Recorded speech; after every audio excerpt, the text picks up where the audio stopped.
There you go. Got it.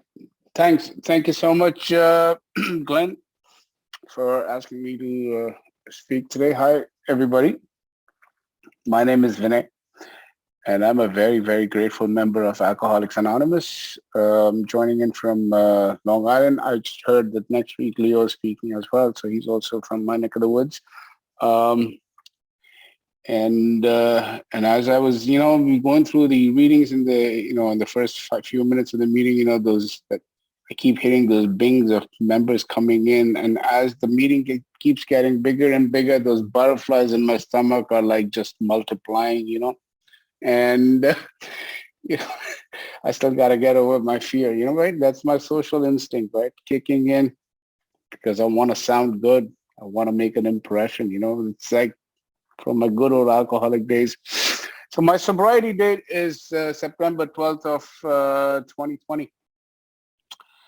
I have a home group. My home group is Sunrise Sobriety in Santa Moriches. I also have another home group on Zoom, which is the Global Gratitude Group of USA, mostly comprised of members from the South Asian community over here in the US. And I just got a message. I was looking at my messages on WhatsApp, and the guy you, Glenn, so lovingly referred to as a Zoom bomber sent me a quick message saying, "High noon, ask God for guidance and have fun." So there goes, the words of my sponsor every time I get to speak, just let it flow, because whatever you say are going to be God's words coming out of your mouth. And hopefully somebody will get to hear what they need to hear, If not, I'll get to hear what I need to hear. That's for sure. So my sobriety date, as I mentioned before, is September 12th of 2020. But guess what, guys? I've been in AA since 1991. I remember my first meeting into Alcoholics Anonymous was Christmas Eve of 1991. And now you may ask, why is that, And well, I'm just going to go over quickly some of my story. The step one basically, talks about two things, right? See, alcoholism, I can basically break down into two parts. One is the alcohol and the other is the ism. And the alcohol relates to my powerlessness. But the ism, that hyphen in between, we talked about my unmanageability. My God, it took me almost 3 decades to come to terms with that, to actually understand what that really, really meant. We have a God-given instinct of self-preservation. So the human body is, I guess, naturally inclined to physically and biologically reject any toxin that may cause harm to my body. And alcohol, when consumed copiously like I did, is injurious, But when I started drinking, I took to it like fish to water. And in the beginning, it was fun. I just loved the effect it had on me, And over the first 10 or 12 years of my drinking, alcohol slowly but surely became my primary obsession. Over time, the couple of hot drinks on weekends turned into weekend binging, which slowly turned into drinking every evening after work, and eventually drinking around the clock. And, all the time I kept telling myself, this is the lie of denial, right? They say denial is not just a river in Egypt. I could stop any time I wanted. That I drank because I chose to drink. So this is what people did. This was a way of life for normal people, normal like me, I guess. That's what my definition of normal was. Um, and I found out, in my experience, the alcoholic is usually the last person to know that he's powerless. There were countless examples of my powerlessness, but my disease made me, completely blind to them. Um, I grew up in a household where alcohol flowed freely, and in India, I don't know, but in India, like when I was growing up in the 60s and 70s, we all lived in big joint families, My grandfather, my father, his brothers, and, I grew up with 17 cousins, first cousins and siblings, And I adored these people, my elders, my dad and uncles, whose lifestyle I so wanted to emulate when I grew up, which I did actually to a large extent. But what I failed to see was, for some reason, used to see them drinking, but for some strange reason, they would party pretty much on weekends, Saturdays and Sundays. And for some reason, they would be able to just sort of put the cork in the bottle and go about their lives, in a normal way for the rest of the week. And my reality, as I came to know as my disease progressed, was that I could not, but I didn't see it. And there's countless examples of my denial. I'd started working at this point, and I was stealing money from my parents to feed my drinking, while I was gainfully employed. Um, but I didn't see anything wrong with that. I think that was my, I didn't see anything abnormal with that. It was my normal. The countless times I drove drunk and looking over my shoulder for fear that somebody's going to pull me over. And I, I thought that was normal. I mean, that was a choice that I made. I had 5 major car crashes, over a period of about 3 or 4 years. And in each time, the cars were smashed beyond salvage.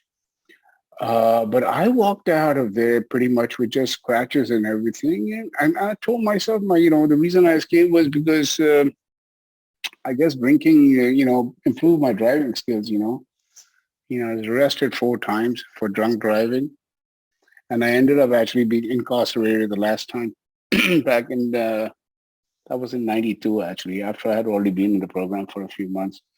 Um, I went to jail for about 4 months because I seriously injured somebody in a car wreck. But you know what? I just, even that wouldn't stop my drinking. I lost jobs, I changed jobs, I screwed up professional commitments, I financially swindled employers, clients.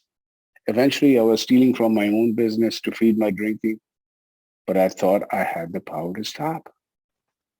I celebrated my daughter's birth at a pub, on the day she was born with my buddies instead of being with my wife and newborn in the delivery room, And I still thought I had the power to stop.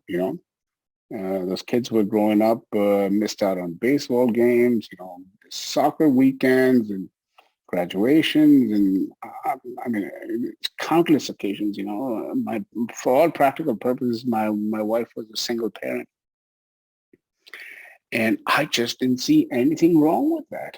You know, missed out on my kids' birthday parties, made a fool of myself in public. My God, in front of my wife and little kids. But I kept telling myself, that's a choice that I made. I made that choice, but I still had the power to stop, and the geographical cures. I moved from India to the UK. I moved to Dubai, then finally came to the States back in 87. And I thought, changing cities, changing my environment might change my drinking. But nothing changed because I was still the same person, you know. The hiding part, hiding bottles all over the house, in my backyard, the bushes, in the garage, in the toilet tanks, in different bathrooms, in my desk drawers, under the bed, in the trunk of my car, under my driver's seat. Uh, and I kept telling, the justification was I chose to hide my drinking from my family, and even once in a while, if I get caught, I'm brazen enough to tell my wife that the only reason I didn't drink openly was because she kept telling me to stop, that she was getting in the way. And that I wouldn't have to hide my drinking from her if she would let me drink openly. In fact, I thought I would tell her, listen, if you let me drink openly, I can actually control it. See, that's the madness, you know. Um, my liver enzymes were 5 times the elevated, elevated 5 times the normal range. But I said, you know what? That's a really think about the alcoholic man. That's a choice I'm making. I'm making a choice to kill myself from cirrhosis. But I still think I have the power to stop. That's the crazy stuff, with the alcohol. I came to, 91. I came to AA because I'd been in that, legal situation, and my lawyer sent me to this, this counselor who said, it's going to look good on your paperwork, when you go in front of the judge for sentencing. And I spent maybe 6 or 8 weeks with her, and she was like, you paying me a lot of money to listen to your lies, So because I just wasn't willing to admit, I just couldn't see the truth. So she said, I think maybe you're better off, sir, going to AA. So I did. I came to my first meeting on Christmas Eve, and I remember listening to the speaker over there. He had some 20 odd years, and I had no idea what Alcoholics Anonymous was. But at that time, I'm listening to this guy, and I'm like, he's lying. There's no freaking way somebody's not had a drink in 20 odd years.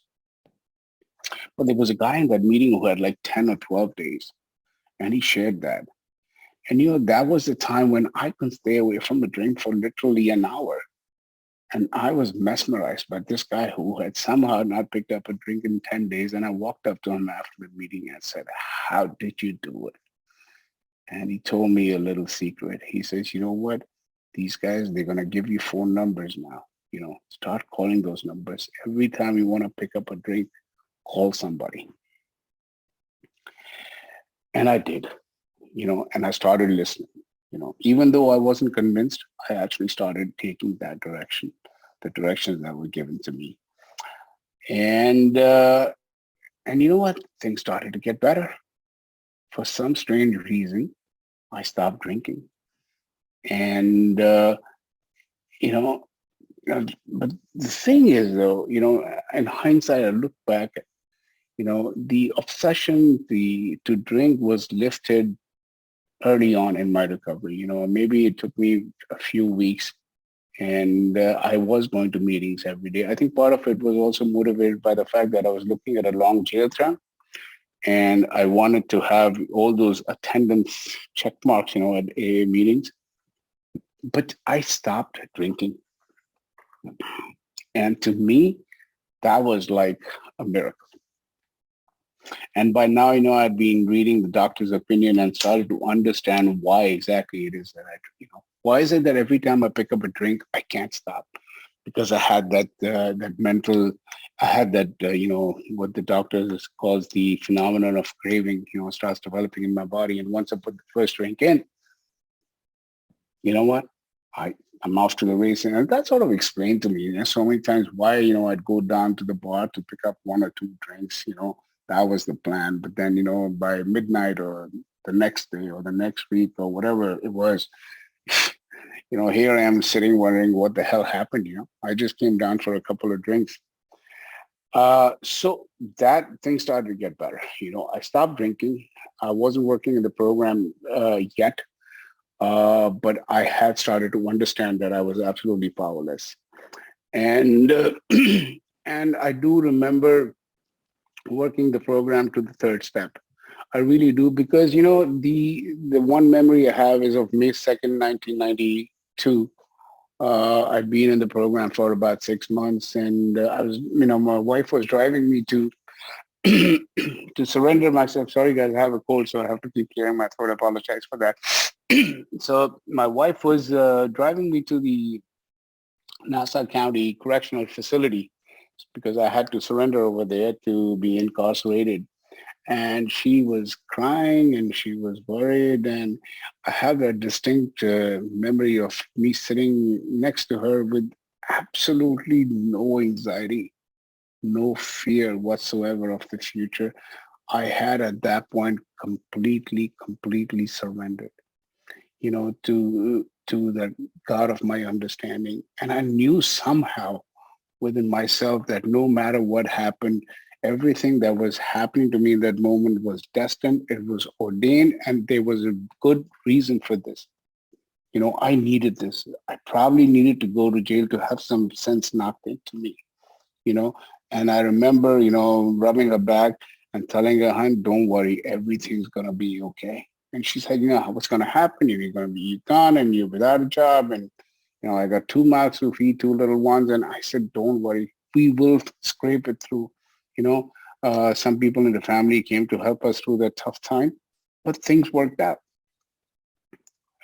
The one thing I do understand today is that, I've had moments of, that spiritual high, where I've hit a certain point, and I feel like I've absolutely surrendered, call it a moment of spiritual awakening or whatever.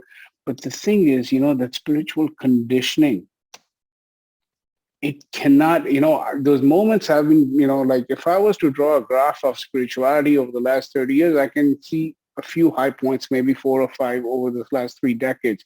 But the thing is, in between, the graph dips until I hit a trauma, and then I have to start working on my program and, start to go up.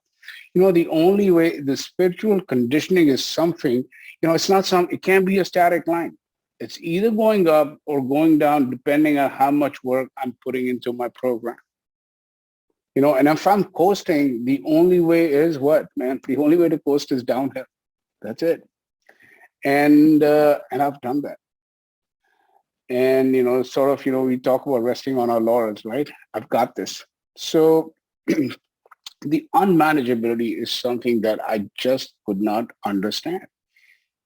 Like I said, I'd my obsession to drink and made me lose jobs, be selfish, self-absorbed, inattentive, an uncaring son, husband, father, employee, and finally employer.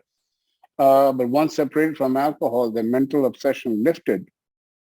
I just thought that, life started to get great. I came out of jail and I came back to meetings and I started working, in the professional world, and, all that fame and those accolades that I wanted so badly, they started coming my way. And I failed to grasp, failed to come to terms with the ism of my disease.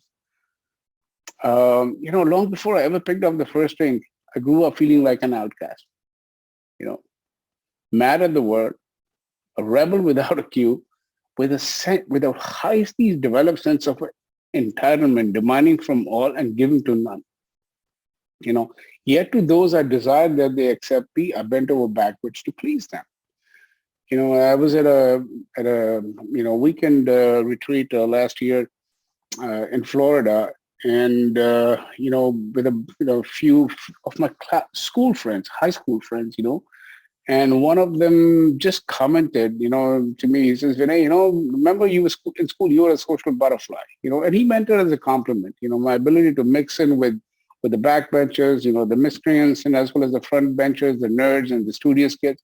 But it gave me pause, my overriding insecurity and need to be liked by all made me pretend to be a different person to different folks. And in my effort to fit in, I actually lost my identity altogether. I was a sum total of all my fears. I lacked coping skills. I was full of nerves, full of complaints, and full of resentments. And drinking had given me that ease of sense, the sense of ease and comfort to deal with people and to deal with life on life's terms. And you know what? Once removed from alcohol, guess what? I start to feel again a little bit, right? All those things start to come back. And, my ambition takes over. My need to be loved, my need to be liked is now overriding. And guess what? I have the means to actually accomplish those things because I'm not drinking, the drinking is out of the way, and I had my kids. I still had my wife. I had my kids, and I had my family. I had my job. I had a house. I had a few cars in the garage. I had plenty of money in the bank. How the hell could my life be unmanageable?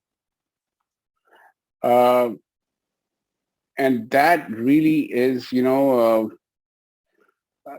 what my problem is. Over the next few years, I was heavily involved in Alcoholics Anonymous, but all for the wrong reasons.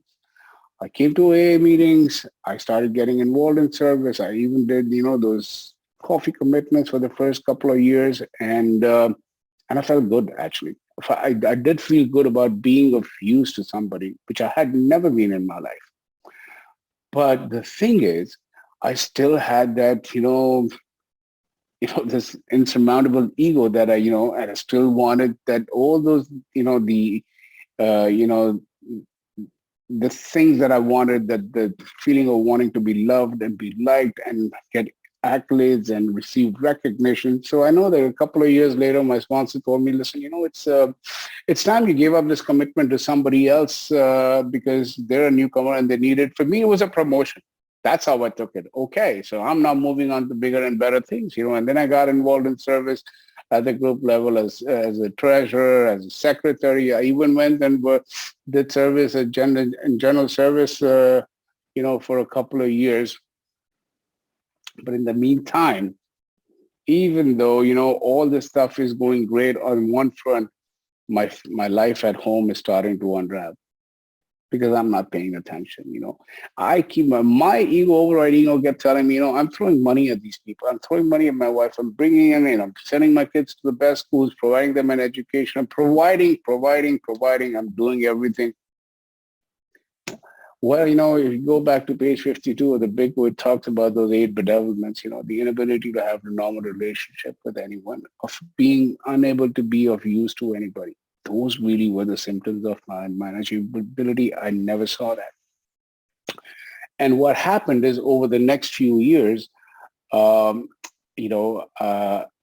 I started to get more and more involved in my professional life. This Alcoholics Anonymous is an amazing thing. It gave me this gift of sobriety.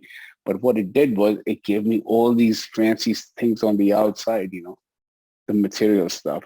And all those things eventually took me away from AA. Over the next decade, 12, 13 years, there came a time when my meetings dropped from, once every day to 4 times a week to twice a week, and to finally I just stopped coming altogether.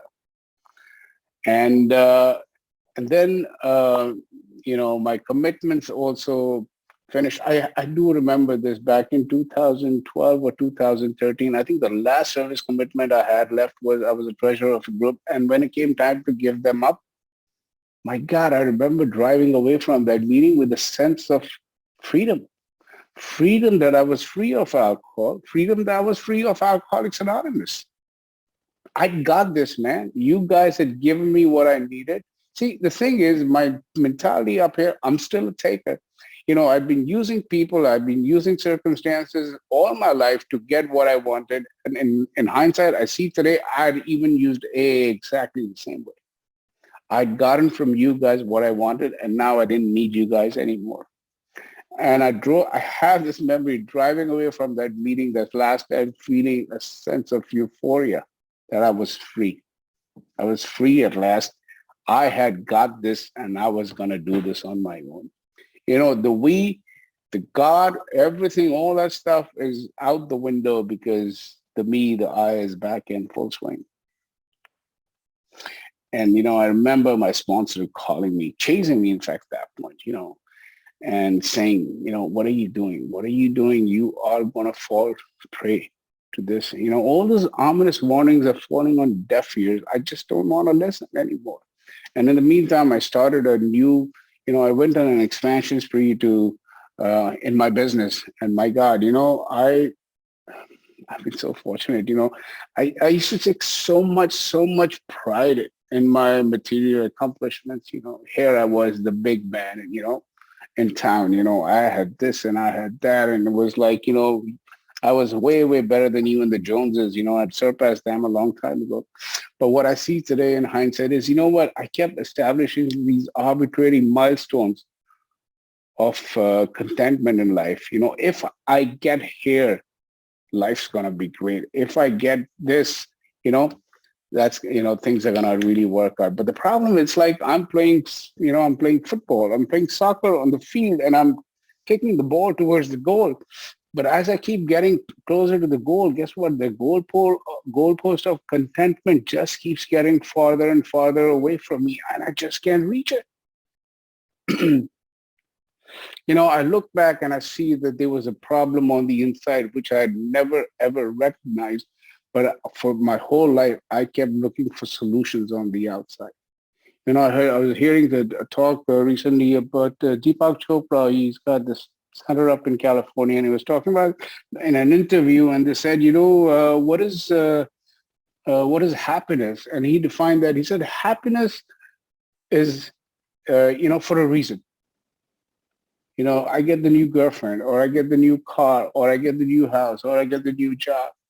But then he said, what is joy? Joy is happiness for no reason whatsoever.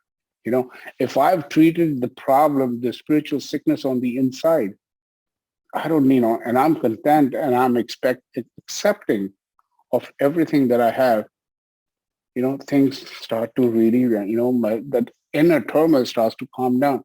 I never addressed that. And, and then, what happened is, all those character defects we talk about, right? It's for me, it's like I opened the door just a little. Well, it's like a snowball effect. It's not going to take long before the ball starts rolling downhill, and before long, I know is where am I going down? I'm going down to that drink. I didn't pick up a drink for all this time, but it took me another 5 years to eventually get to the point where I thought, where I picked up. But during those 5 years, those 5 years, I thought I was doing great, but my life was starting to unravel around me. My sponsor's warning fell on deaf ears. Eventually, I had enough of him, so I fired him. I told him, listen, I'm changing home group. I'm getting a new sponsor. Guess what? I never did that. I started sponsoring myself. A few, at my job, at my business, I started cheating from my partner, stealing money from him, because obviously the terms I made with him were not good enough. Again, what does the alcoholic like me do? Point the finger at the rest of the world for all my problems. The world is unfair. Life is unfair. I need to get a bigger slice of this. I start taking shortcuts. I think there's a pretty good description of all those things, in how it works, where it talks about, step 3, after the 12 steps, and after the 3 pertinent ideas. And my life started going to hell, and my resentment started to build up. My grandson was born, and my wife started spending more and more time with my son and daughter-in-law and the little child. And what am I? I'm a selfish, self-centered person to the extreme, right? I'm king baby. So now she's not taking care of me. Nobody's taking care of my needs. So I start dipping my beak all around, seeking comfort of other women. you know, um, and and as those resentments started to grow real strong, against my kids as well. My daughter was going to med school at that time, and she was really busy with her studies, and she didn't have time to take my calls. And I look at some of the childish behavior, the alcoholic like me, I'm like a 40-year-old stuck in the body of a 50, 80-year-old, Um, when she calls me, I won't return her calls. Why? Because she didn't pick up when I called her, a few days ago or something like that. And in my delusion, I think everything is going all right, and I am setting myself up to be completely blindsided without even knowing it. And this goes on for a few years. And one of the things that happened to me was that. Uh, how did I pick up a drink? I still go back to that last, uh, you know, uh, the last time I did that. I was flying back from 2019, September. I'm flying back from New Delhi to New York, and I'd flown into Heathrow Airport. I had about a 3-hour layover there, and I'd just taken a shower in the lounge, and I was feeling pretty refreshed, and I sat down to have a meal. Because I was planning to go straight to sleep once I got on the plane to New York. And as I'm finishing my ordering, the waitress, she just asked me, she said, would you like anything from the bar? I remember I hadn't had a drink in so long, right? But in that moment, the answer, out came the answer. You guys are from Tennessee, so yeah, I'm just going to tell you guys in all candor, I did order, a Jack on the rocks at that time. Good old Tennessee whiskey, right? And once I said, it didn't even surprise me, I don't know. I was probably setting up for this for years. I just didn't know it was going to happen that day. Did I know that day I was going to drink? Absolutely not, but it did. And that moment when I ordered the drink, this is the problem. My mind didn't see anything wrong with drinking. I have this disease of more. I've been suffering from untreated alcoholism for the past 2.5 decades without even being aware of it. I thought my life was picture perfect, that I could not even recognize the unmanageability. And, and look back on this, and say, all I've done was switch my obsessions, when the obsession to work, to make money, to have sex, no longer brought any peace to my inner chaos. It's only a matter of time before I turn back to my good old trusted friend, alcohol. And that first drink led to two or three before I got on the plane. The meal left went untouched. I got on the plane. I flew back to New York. I drank on the plane as well. I don't know when I passed out. I do remember, when I woke up, I peed in my pants. I probably couldn't find the bathroom on the flight because my crotch was wet. I somehow stumbled out of the plane. I must have got an Uber. I got home. My wife thought it was probably jet lag. I slept for the next, 24 hours. And that was a Monday. I woke up on Wednesday morning around 8 o'clock. My wife had already left for work, and I came downstairs, I'm just watching CNN for like maybe 15, 20 minutes, and my eyes kept darting to the liquor cabinet. And eventually, even though the memory of my last blackout was still fresh, and I knew that my one-time indulgence after all these years had failed dismally, I just couldn't stop. I walked over, opened the cabinet, and there was a lot of bottles in there. The reason there were so many bottles is because I hadn't been drinking all these years. Otherwise, there would be no bar. Uh, and I started, I attacked the vodkas and the gins first, because they're colorless, So I was basically pouring drinks into my glass and replacing filling water into the bottles so nobody would be any wiser.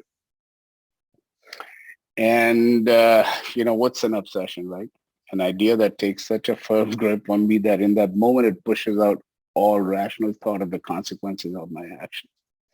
It was so easy for me. I had forgotten the misery of the past because in that moment, I was thinking, I'm drinking. It says we say in in the program, one day at a time, just for today. Heck, I'm thinking I'm drinking just for today. I want that sense of ease and comfort just for today. I want to have that drink just for today. And tomorrow, and that's the madness. Tomorrow's going to be different. Tomorrow I'll be able to stop. That is the insanity of alcoholism. Repeating the same behavior over and over again, expecting different results. At the bottom of, all the way at the end of that chapter, more about alcoholism, the alcoholic at certain times has no effective mental defense against the first drink, except in a few rare cases. Neither he or any other human being can provide such a defense, right? It must come from a higher power. What higher power, my friends? I'd abandoned my faith, my program of action years ago when I willfully let other things such as my work and my own will take precedence over my sobriety. And also I really identify with Jim's story in the same chapter, and there's a line in there that says, Jim made a beginning, but he failed to enhance his spiritual life. And I so identify with that because that's exactly my experience. And over the next 357 days, that was a journey through a living hell of my own making. I won't wish it on my worst enemy, today is the day of my last drink. I think I said that to myself 357 times, but the promise of a new dawn wouldn't come. Within a couple of weeks, I cleaned out the bar. And now, my trips to, the liquor store started, right? So I was going there once in the morning, picking up a quart, and going again in the afternoon, picking up another quart. And then finally this guy says, why don't you just buy, the gallon? But that was the practical problems with that. I couldn't hide it. I couldn't hide it. So now I'm started to buy, pints and quarts by the case, hiding them all over the house. This is, this madness that I've been away from for so long came right back into my life, And and I can say I was caught unaware. No, man, I'd been setting myself up for this. My relapse didn't start the day I picked up the drink. That relapse started years and years ago when I stopped doing what I'd been doing for the past 2 decades, and all those bars, I was practically guaranteeing myself I was always arm's length away from my next, swallow, and this couldn't go unnoticed, and my wife finally, they wised up. They said, what the hell was going on? And then, you know what? COVID happened. And COVID was the answer to an alcoholic's dreams, I guess, an active one from like me, My wife works at the hospital. She's in the ER. She's a medical professional, and she was working round the clock. And for me, I was left to my own devices. I had to shut down my business because of COVID. Nobody was coming on. There was nothing happening. And I'm just sitting at home 24/7, passed out, So the one way thing I know is every time I think I'm going to start with a drink, it may start with a drink on that day, but that's where it's eventually leading down to is drinking for complete oblivion. And I mean, I've done some really bad things doing that. My mom passed away in July of 2020, and I had to fly down to India. She was actually in the hospital. I flew down, and as soon as I landed, my brother called me and he said she passed away, 2 hours ago. And the first thing I remember, I'm thinking, this shit, this screws up my drinking. See, this is the madness of active alcoholic. I mean, this catastrophe happening around me here, and my mother and I guess we had a very special relationship. She was definitely the person I loved the most in my life, above anybody else. I mean, I say that openly even to my wife to this day. And yet, this is the obsession of the alcoholic. In that moment, all I can think of is, how am I going to get the next drink? Now, there's going to be people at the house. There's a funeral I have to go to. I have to do, as the oldest son, I have to perform the last rites. Guess what? It gets in the way of my drinking. That is, that's the madness. And then I still so remember the last day also, the last day I was drinking, it was the 12th of September, exactly 51 weeks later, and, 6 in the morning, my kids came home, and, both my son and daughter, and they just confronted me with something unsavory. I guess I'd done the night before. I still have no recollection of it. And during this time, I remember going to, before falling asleep every night, praying to God, God, please don't let me wake up. Those were the gifts. Those are the prayers of desperation, that, I wanted to die so much. I just didn't want to live. And every morning I'd wake up and say, oh my God, here's Groundhog Day again, starting all over again in the same cycle. But that morning, what happened is, once I got confronted with those kids, I remember walking into the bathroom and looking at myself in the mirror, and my God, I truly, truly hated myself in that moment. And I knew that I'd come to a point where, it says, how do I hit bottom? I think for me, the bottom is, that day when the pain of taking the next drink became so much more intense than the pain of not. I guess that's when, God came to me again as a gift of desperation. They basically said the earful, and they walked out, and my wife left for work, and I went back in the bathroom. I just lay in my bathtub. And for the first time, I think in years and years, I said, God, please help me. Please help me. This was no longer a prayer for do this for me or anything. I just said, please help me. I can't go on. And I cried myself to sleep that day, and I woke up probably in the late afternoon, maybe 6 or 7 hours later. And for some strange reason, I knew I wasn't going to go to the liquor store that day. And I didn't. And I couldn't sleep that night, but the first thing I did is my home group, son of Moriches, they meet every morning, 6:45 to 7:45, and they were meeting even during COVID at the physical meeting, instead of being in the room at the church, there was a big yard outside, everybody would bring chairs and sit in a circle, and we would, go, and I went to that meeting. And I went to the meeting, and, I just raised my hand, and I said, I'm an alcoholic, and I had my last drink 12 hours ago. And it's COVID time, but you know what? My God, the love in this fellowship, I get sentimental. 3 guys walked up to me and they gave me hugs and they said, welcome home. And my God, I still, I still get goosebumps thinking about that because I haven't had to pick up a drink since.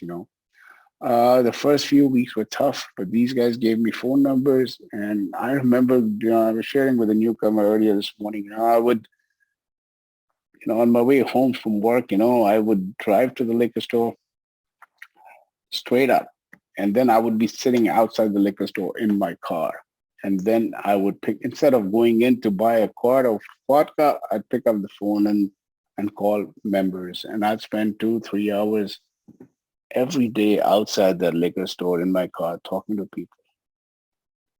God came to me as a gift of desperation, and then also came to me as this group of drunks. And talking about that power, did I believe that there was a power that was going to restore me to sanity? I mean, the evidence was right here in front of me. It had been in front of me all along for the past 3 decades. I'd just chosen not to look at it, you know? And, uh, and guess what? You guys kept me sober during those first few weeks, 6 or 8 weeks when I was really, really struggling and I didn't know what to do. And the obsession to drink was so strong. Just listening to your voices and attending the meetings, it helped me. It really did. And a couple of months after the fog had started to lift, um, I'd say the gift of choice was restored to me. You see, as long as I was drinking, I didn't even have a choice. I was just, you know, I had to drink. But now that my mind started to clear up, that gift of choice was restored to me. What am I supposed to do now? Am I going to work the program finally? I tried it my way. Guess what? There's a chapter in the book that says there is a solution, right? There is one solution. It doesn't work anyway. At least for me, it didn't work. I tried it, my own way. And then I started going on Zoom, and I went to a meeting on Zoom. I'll relate this incident. I have time, right? I have like 5 minutes more. So I'll relate this incident, which was so interesting. I went on my first Zoom meeting. There's a member that I know from 20 years, and it was a friend of mine, in AA. And he had moved to India, about 4 or 5 years prior to that. And he would keep sending me links to meetings. I don't know if he knew that I had relapsed or not. I don't think he knew that I was actively drinking. He just knew that he hadn't seen me a while. And I got connected to this global gratitude group, and the first Zoom meeting I was on, member here asked me, so would you like to come in and speak next week? I said, sure. So he said, what's your date of sobriety? And out came the lie. Bam, just like that. And I can look back at that and I know exactly why that happened. Had it been just for these guys I'd met the first time, I would have been very candid, said, I have 2 months. But there was that other member there, an old friend. And I wasn't willing to admit to a person from my past that, I'd had a relapse. The next thing I know is, and there's a couple of days later, there's a WhatsApp flyer floating around, with my name on it and my date of sobriety on it. And I'm looking at it and saying, what the hell have I opened up now? Another can of worms. And I just couldn't live with that. I really had a hard time for the next couple of days, but, I was still dishonest. I went on that meeting. I shared at the meeting as a speaker. I think for the most part, most of the things I said were probably true. I talked about the fact that, I was in the program for 27, 28 years, that I hadn't really worked the steps and, my restlessness, irritability and discontentment hadn't gone out and et cetera, et cetera, et cetera. Now, I left out the part about my relapse completely. And the meeting went through. Everything was, again, and I'm reflecting on this. I said, what am I doing here? What is the reason I'm here in AA for? Is it again to start getting accolades and acclamation and fame about what a great guy I am, what a sober individual I am? Or am I doing this to actually get sober? And I went back to that same, the page where it says, there's some of those who are, and how it works, constitutionally incapable of being honest with themselves. And I look back at that and I said, my God, you know what? I have still not admitted to my innermost self that I'm an alcoholic. It's not about the honesty to others. But when I'm trying to hide it from others, the fact remains that I'm not honest to myself. And I couldn't sleep for the next 2 nights. And interesting enough, that meeting was on Thursday, and Saturday, 2 days later, there was another meeting on Zoom. And, most of the members on the first meeting attend that meeting too. I went to that meeting. I think there were about 20 people in that meeting who had been in the previous meeting where I was a speaker. And as soon as the speaker in that meeting finished, I just couldn't hold back. I raised my hand and I said, I have a burning desire. And I came clean. And my God, the therapeutic effect that had on me, I don't know about the others, but I tell you, I felt so good that day. And for the first time in almost a week, I went to sleep that night feeling so peaceful at heart. Because you know what? I had finally made the submission. And then I knew I was ready. I really knew I was ready, and then I picked up, a sponsor, that same guy, we think is a Zoom bomber here today.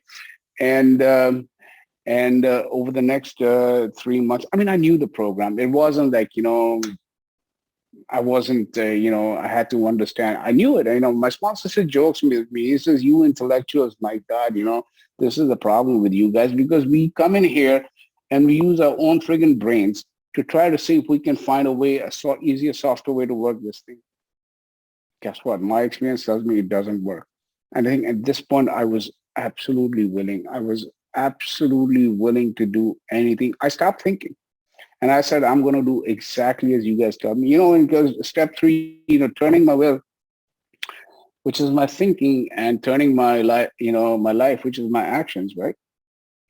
I had lousy thinking that led to lousy actions that led to the mess I was in.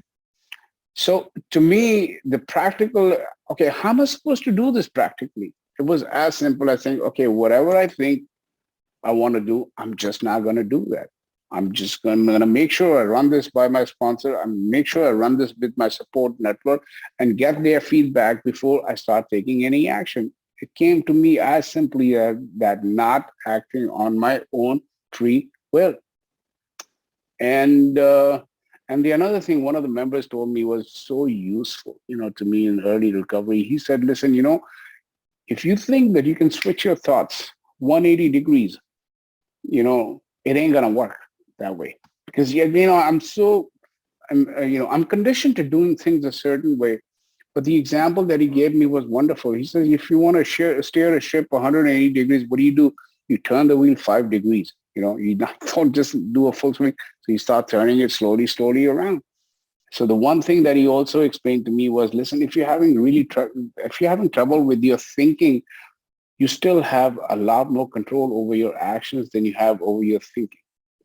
So what you do is you start, despite your thinking, you start taking the right action over and over and over again. And what's that going to say? If you can't think your way into good action, my friend, start acting your way and, into good thinking. And that piece of advice has helped me so much, in my recovery since then. I think, Glenn, am I out of time? Pretty much, right? 2 minutes? Okay. So, oh my God, it's April and I wanted to talk at length about how I did my 4th step, but I don't think we have enough time for that because that might take another half hour. When you invited me to speak and you said 50 minutes and I was like, wow, how do I kill 50 minutes? I mean, that's a long, long time to talk, right? And here I am, I just got through to step 1, 2, and 3, but I think I hope somebody got something out of this. The most important, I think part of my message is, guys, complacency is the biggest enemy of the alcoholic.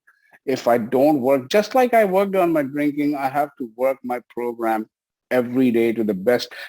I say sometimes, to the best of my ability, but there are days when it's not my ability. Also, it is also to the best of my willingness. I need to do this. What do I do? How do I get a daily reprieve, right? I wake up in the morning, usually around 4:30, and I do my, I start with the day with a simple prayer, God, let me be of service to someone. I do the 3rd, 7th, and 11th step prayers. I go to the daily reflection. I read it. I reflect on it. I go to the 24-hour prayer book. I do the thought of the day, the prayer of the day, the meditation of the day. I even go to the touchstones, the men's meditation book from Hazelton. Not all days, but most days, yes, I do, when I have time in the morning. And then, I get ready and I go to my physical meeting, and then I go to work and I attend a couple of meetings. To this day, I'm in my 19 months of sobriety. To this day, I still do about 3 meetings a day. God has given me the opportunity to, put me in circumstances where I don't need to work actively anymore. I still have a business, and it sort of, yeah, what some of the gifts, I trained people to actually run it for me. I'm no longer in charge. So it's really freed up my time. And I reach out to the newcomers I meet. I'm always there to take their calls. And there was an incident when I remember my phone rang at like 1:20 in the morning, and the phone was ringing, and my wife was next to me, and she nudged me and she said, "Phone's ringing." I said, "It's really in the middle of the morning." And she pointed out to me, she says, "When you needed that help, right, somebody was there on the other end of the line. So you better pick up that phone, you know." And that's all I got. Thank you guys so much. Thank you so much for letting me be of service and give me an opportunity to speak today.